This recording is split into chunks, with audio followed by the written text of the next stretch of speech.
अब तक हमने देखा कि पंचायत के फैसले के अनुसार घर की सारी औरतें खंडहर में रह रही है। अब देविका के सामने सबसे बड़ी चुनौती ये है कि घर की औरतों को आत्मनिर्भर कैसे बनाया जाए। देविका ये सब सोच ही रही थी कि तभी उसकी नजर मिट्टी के बर्तनों पर गई। अरे, ये इतने सुंदर सुंदर मिट्टी के बर्तन किसने बनाए हैं? ये बर्तन तो माँ जी और चाची जी ने बनाए हैं। अरे वाह, इतने सुंदर बर्तन तो मैंने आज तक नहीं देखे। माँ जी, चाची जी, आपने ये कहाँ से सीखा? अरे बहू, ये तो हम बचपन से बनाते आ रहे हैं। ये स्टील, पीतल और कांच के बर्तन तो अब चले हैं। पहले तो मिट्टी के बर्तन में ही लोग खाना खाते थे। ठीक है, तो हम दोबारा से मिट्टी के बर्तनों में लोगों को खाना खाना सिखाएंगे। वीना दीदी और सुजाता भाभी, आप दोनों बताओ, आप दोनों को क्या क्या आता है? मुझे तो खाना अच्छा बनाना आता है। बस खाना बनाने के अलावा मैंने कभी कुछ किया ही नहीं। और वीना दीदी, आप बताओ, आपको क्या क्या आता है? पता नहीं, मैंने बचपन से यही सुना है कि लड़कियों को ये नहीं करना चाहिए, लड़कियों को वो नहीं करना चाहिए, इसलिए मैंने कभी कुछ किया ही नहीं।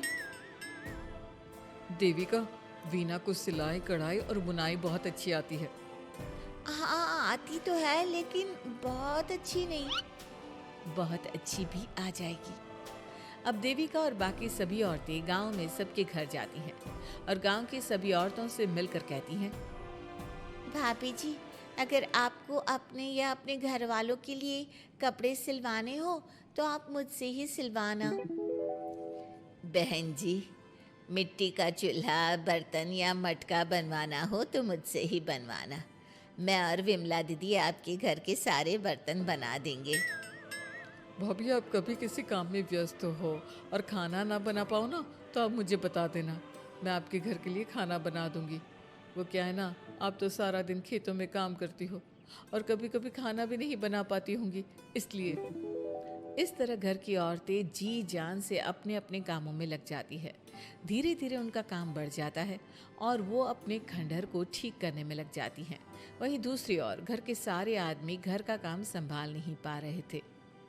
अरे भाई कल्याण, चाय तो पिला दे, जमाना हो गया अच्छी चाय पिए हुए। आप बिना घर के दामाद से क्या क्या काम करवाते हैं?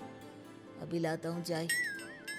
कल्याण, तुम दामाद नहीं बेटे हो, इसलिए इस घर के सुख दुख, घर के काम और बाहर के कामों में तुम्हारा सहयोग तो होना ही चाहिए ना। इतने में कल्याण चाय बनाकर ले आता है। जैसे ही सचिन चाय पीता है तो उसके मुंह से चाय निकल जाती है। जीजा जी, ये क्या बनाया है, इतनी कड़वी चाय? इससे अच्छा तो करेले का जूस होता है। देख सचिन भाई, मैं तो ऐसी ही चाय बनाता हूँ, पीनी है तो पी, नहीं पीनी है तो अपने आप बना ले। मैं खाना बनाने जा रहा हूँ और अकेला नहीं बना सकता, आप में से कोई मेरी मदद करो। सचिन मेरी चाय की बुराई कर रहे थे ना, तुम जाओ अब खाना बनाओ।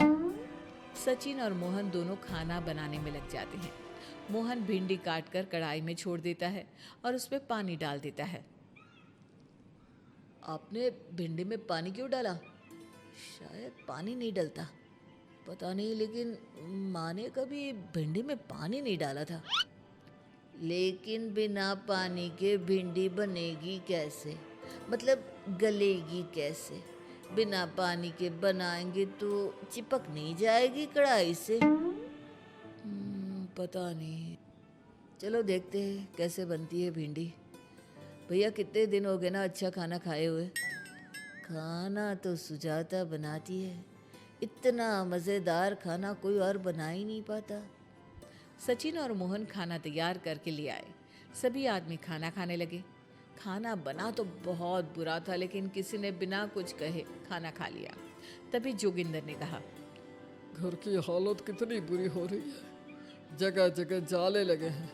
2 दिन से तो किसी ने झाड़ू भी नहीं लगाई घर की। हाँ, और घर में गंदे कपड़ों के ढेर लगे हैं। मेरे पास तो ये आखिरी कुर्ता ही बचा है पहनने के लिए। कल्याण, मोहन, तुम किसी नौकर को रख लो ना।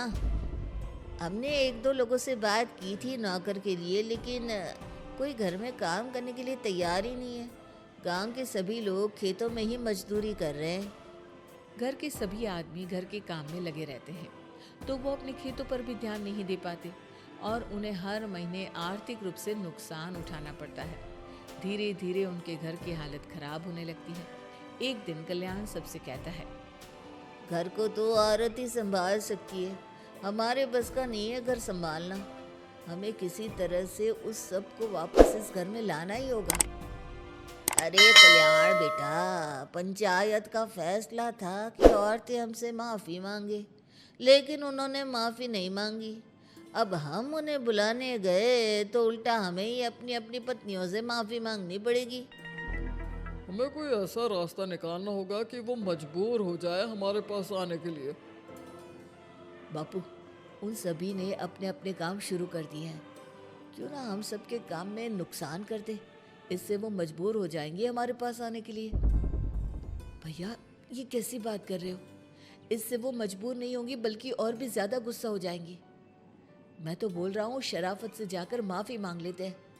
मुझे यकीन है कोई माफ़ करे ना करे, माँ तो ज़रूर हमें माफ़ कर देंगी। नहीं सचिन, अगर हमने माफ़ी मांगी तो ये सारी औरतें हमारे सर पर चढ़कर नाचेंगी।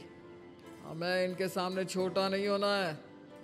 मोहन, कल्याण, तुम दोनों आज से ही काम शुरू कर दो। बस फिर क्या था, घर के सभी आदमी लग गए काम पर।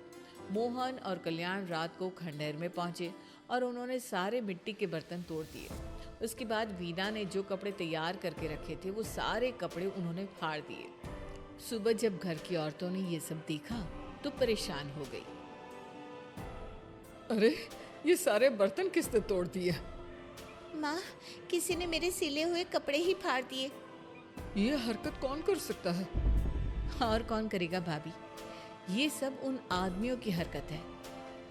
जब किसी तरह से हमें झुका नहीं पाए तो हमारे काम बिगाड़कर हमें परेशान कर रहे हैं। सभी औरतें दुगनी तेजी से काम में लग गई। उन्होंने दिन रात मेहनत की और उस खंडहर को महल की तरह बना दिया। उनके काम की तारीफ सुनकर दूर दूर के गांव से लोग आने लगे और उनसे अपना काम करवाने लगे। एक दिन सभी औरतें बैठकर खाना खा रही थी, तभी विमला ने देविका से कहा, देविका, हम कभी सोच भी नहीं सकते थे कि हम अपनी मेहनत से अपने लिए इतना बड़ा और इतना अच्छा घर बना लेंगे। देविका बहू, आज हमें इस बात का एहसास हो रहा है कि हम तो सिर्फ सांस ले रहे थे, जीना तो हमें तुमने सिखाया है। मुझे तो अब भी यकीन नहीं हो रहा कि मेरे पति की पहचान के अलावा भी मेरी कोई पहचान है। गांव के सब लोग मुझे सिर्फ मोहन की पत्नी के रूप में जानते थे, लेकिन अब सारा गांव मुझे जानता है। देविका, मैं कुछ ही दिन में इस गांव में एक अच्छा सा होटल खोल लूंगी और मैं एक बुटीक खोलूंगी। मैं यहाँ गांव की लड़कियों के लिए एक स्कूल खोलना चाहती हूँ, यही मेरा सपना है। सभी औरतें खाना खाकर सो जाती है। रात बहुत ज़्यादा हो गई है, लेकिन देविका को नींद नहीं आ रही थी। तभी उसे किसी के कदमों की आवाज़ सुनाई दी। पहले तो देविका थोड़ी डर गई, लेकिन उसने हिम्मत करके उठकर देखा तो उसके सामने सचिन खड़ा था। सचिन, तुम यहाँ क्या कर रहे हो? कहीं तुम मेरा कोई नुकसान तो करने नहीं आए? मेरे पास तो किताबों के अलावा कुछ नहीं है, फाड़ना चाहो तो फाड़ सकते हो। देविका, मैं तुम्हारा कोई नुकसान करने नहीं आया हूँ, बस तुमसे माफ़ी मांगने आया हूँ। क्या? रात के अंधेरे में चोरों की तरह तुम मुझसे माफ़ी मांगने आए हो? प्लीज़ देविका, माँ और चाची को समझाओ कि वो बापू और चाचा जी से माफ़ी मांग ले और तुम सबको लेकर घर आ जाए। सचिन, तुम भी तो अपने बापू और चाचा को अपने साथ ला सकते थे ना, और माँ और चाची से माफ़ी मंगवा सकते थे ना। प्लीज़ देविका, मुझे माफ़ कर दो और घर चलो। कैसे माफ़ कर दूँ सचिन? तुमने मुझे मरने के लिए छोड़ दिया। अगर माँ और चाची हिम्मत करके मुझे अस्पताल ना ले जाती तो आज मैं और मेरा बच्चा जिंदा ना होते। ना तुम मुझे अस्पताल में देखने आए और ना ही अस्पताल से आने के बाद मेरा हाल चाल पूछा। मुझे तो छोड़ो, तुमने अपने बच्चे का चेहरा तक नहीं देखा और तुम मुझसे उम्मीद कर रहे हो कि मैं तुम्हें माफ़ कर दूँ? कभी नहीं सचिन। देखो देविका, हम सबको बहुत नुकसान हो रहा है। घर के काम की वजह से हम बाहर के काम पर ध्यान नहीं दे पा रहे। घर और जिंदगी दोनों अस्त व्यस्त है। वो इसलिए कि तुम सब आदमी संगठित नहीं हो। अपना दिमाग और ऊर्जा हमें परेशान करने में लगा रहे हो, और हम औरतें संगठित हैं। हम अपना दिमाग और ऊर्जा अपनी प्रगति में लगा रहे हैं। इसलिए हमने खंडहर को भी महल की तरह कर दिया, और तुम्हारी हवेली खंडहर की तरह लगती है। सचिन देविका से बार बार माफी मांग रहा है। क्या सचिन को अपनी गलती का सच में पछतावा है, या फिर ये घर के आदमियों की कोई नई चाल है? ये जानने के लिए आपको हमारे आने वाले एपिसोड का इंतज़ार करना होगा। और हाँ, कमेंट करके हमें ये भी ज़रूर बताइए कि क्या देविका को सचिन को माफ़ कर देना चाहिए? क्या उसे सब कुछ भूलकर सचिन के साथ अपना घर बसाना चाहिए, या फिर सचिन को भूल जाना चाहिए?